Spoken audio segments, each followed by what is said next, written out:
एहसन की फ़ैमिली के साथ मेरी बड़ी अटैचमेंट थी। अटैचमेंट वो इस वजह से थी कि एक तो पीपल्स पार्टी से ताल्लुक़ था पूरी फ़ैमिली का, और एहसन के जो वालिद हैं वो चूँकि मेरे अब्बू के भी दोस्त थे, तो इसीलिए उनके घर आना जाना लगा रहता था।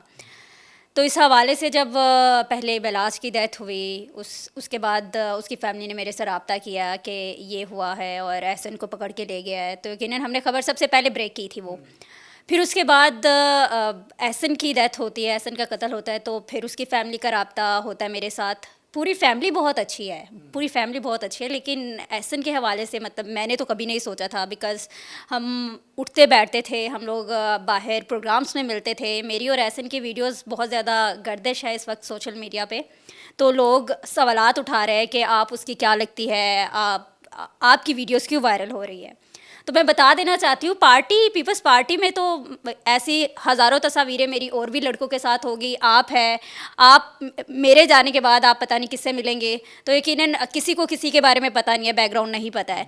तो एहसन की वालदा ने जब मुझे बुलाया कल, तो उन्होंने मुझे कहा कि हम बहुत परेशान हैं। ज़ाहिर बात है, जवान बेटा चले गया, फिर 2 जवान मौत, यकीनन दोनों माओं के लिए ही बहुत बड़ा सदमा थी और ऐसा नहीं होना चाहिए था। लेकिन ऐसा क्यों हुआ, कैसे हुआ, इस कहानी के ऊपर अगर हम लोग पर्दा हटा दें इस कहानी के ऊपर से, तो बहुत ऐसे इंकशाफ सामने आते हैं जिनके बारे में अवाम को नहीं पता। हर बंदा तज़कियाकार बना हुआ है, हर बंदा अपने से हर बात कर रहा है कि एहसन की वालदा ऐसे थी, एहसन की बीवी ऐसे थी और एहसन का बिलाज से ये रिश्ता था, एहसन लालच में आ गया था, एहसन बहुत गरीब था।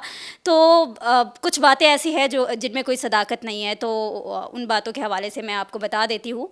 एहसन के बैकग्राउंड की पहले अगर बात कर ले, तो एहसन अच्छे घराने से ताल्लुक़ रखता था। एहसन के वालिद एक जाना माना नाम है पीपल्स पार्टी का, वो सीनियर नायब सदर पंजाब थे, और उनका ये हसन मुर्तज़ा से, उनका ये चंद साहब से जो मुख्तियारा गालवत गई है, इन सब के साथ बहुत गहरा ताल्लुक़ था। और एहसन के घर बिलावल आया हुआ है, जो पीपल्स पार्टी के चेयरमैन है बिलावल भुट्टो ज़रदारी साहब, वो आए हैं, और भी सीनियर क़यादत जो है मुज़फ़्फ़र शाह साहब की शहादत के बाद, डेथ के बाद जो है उनके घर तशरीफ़ लेके आती है, दुआ होती है, और इनका प्रॉपर्टी का काम था।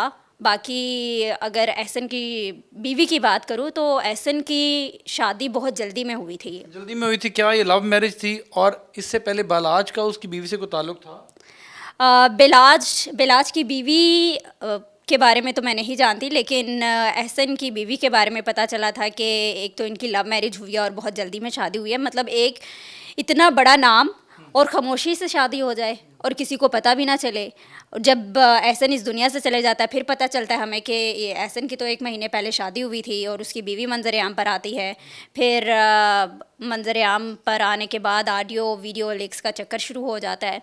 फिर उस ऑडियो से पता चलता है कि अच्छा एहसन की ये वाइफ़ है, और वो उस लड़की के बारे में अगर मैं बताऊँ, तो दोनों ही ज़ाहिर बात है, दोनों नौजवान थे, अयाश थे दोनों, पार्टीज़ में आना जाना बहुत आम था इनका।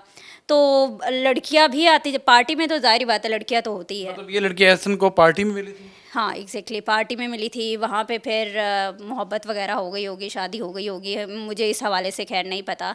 मैं सिर्फ़ एहसन की फ़ैमिली को बड़े अच्छे से जानती हूँ, और बहुत इज़्ज़तदार लोग हैं, दुश्मनदार लोग नहीं हैं। कभी इन्होंने सोचा भी नहीं होगा कि हमारी दुश्मनी इस तरह पड़ जाएगी, और अब उनकी माँ दुहाइयाँ दे रही है कि किसी तरीके से दुश्मनी ख़त्म हो जाए।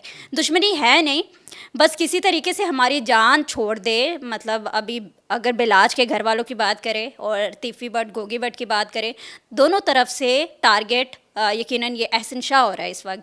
तो एहसन शाह अब बाहर तो ज़ाहिर बात है उसको साइड पे नहीं रखा जा सकता। एहसन तो इस दुनिया से चले गया, लेकिन हम सबको अब कोशिश ये करनी चाहिए कि जो दूसरा भाई है अली रज़ा, जिसके ऊपर मुकदमा दर्ज हुआ है शादबाग थाने में, उसको जो है हिफाजत फराहम की जाए। इतनी बड़ी ऑडियो कॉल सामने आ गई जिसमें उसकी बीवी बात कर रही है पुलिस के खिलाफ, तो आप समझती हैं कि पुलिस उनको छोड़ देगी? उसमें क्या कसूर है? मरने वाला तो मर गया, ऑडियो तो उस एहसन शाह की थी ना, उसके भाई की तो नहीं थी। उसकी उसकी बीवी की ऑडियो सुनी आपने? तू बहुत बड़ा फनकार है, और उसने कहा मैंने अरेंजमेंट कर लिया, मैंने लड़कों का अरेंज भी कर लिया है। तो अगर पुलिस अफसर को नुकसान पहुंच जाता तो उसका जिम्मेदार यकीनन एहसन की फैमिली ही होनी थी, अगर ये ऑडियो कॉल बाद में सामने आती। तो आप क्या समझती हैं कि उसका भाई, उसकी माँ, उसकी बीवी, तमाम तर लोग जिम्मेदार नहीं हैं इस चीज़ के? आपको एक मैं बात बताऊँ, एहसन कभी भी ऐसी पर्सनल डिस्कशन अपनी फैमिली के साथ नहीं करता था। ये फेक ऑडियो आ गई है? ऑडियो ओरिजिनल हो सकती है, मैं ये नहीं कह रही कि ऑडियो फेक है या थाने में जो है वो एंड्रॉयड मोबाइल जो है वो यूज़ ही नहीं होता, पीसीओ से कॉल होती है, और पीसीओ में मेरे ख्याल में ऑडियो का चक्कर ही नहीं होता। तो अगर एहसन ने कॉल किया, ये इंकशाफ या फिर ये हकाइक सामने आने चाहिए। ज़ाहिर बात है उसने किसी ज़राए से ही कॉल की होगी या किसी पुलिस अफसर के कॉल से जो है वो अपनी बीवी से बात की होगी, ऑडियो तभी लीक हुई है। तो ज़ाहिर बात है जब शकील भट्ट को पता चला कि अच्छा मेरे ख़िलाफ़ ही ये तमाम तर तैयारी हो रही है, तो उसने कहाँ छोड़ना था उसे। और मुझे इस बात का पता था कि एहसन अगर रिहा हो भी जाता है ना तो उसने बचना नहीं था। जो आपको कैसे पता था? मुझे इस तरीके से पता था कि कौन बचता है उनके हाथों से, बिकॉज़ अंडरवर्ल्ड डॉन अगर कहा जाए तो ये गलत नहीं होगा, तो उनके हाथों से कोई नहीं बच सकता।